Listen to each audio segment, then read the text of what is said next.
বন্ধুরা সবাই কেমন আছেন? সবাইকে জানাচ্ছি জুমা মুবারক। আজকে হেরগুলা বানাবো বিরিয়ানি, মুরগি বিরিয়ানি বানাবো। আর আমাদের জন্য বানাচ্ছি গরুর মাংস বানাইতেছি, নতুন আলু দিয়ে গরুর মাংস বানাবো। তো ওই দুপুরবেলা কারা কারা খাবেন আসলে এটা নতুন আলু, এটা বিরিয়ানি খাই, বিরিয়ানি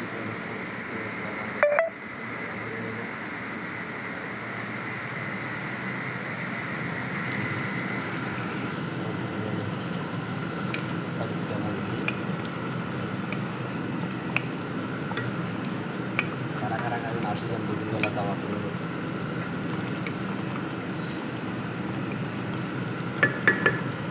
গরুর মাংসগুলো কোরবানি একজনের দিয়েছি আজকে বানানোর জন্য। এখানে খাইব খানা, কারা কারা খাইবেন আসি যান গরুর মাংস। ওকে, আল্লাহ হাফিজ, বাই বাই।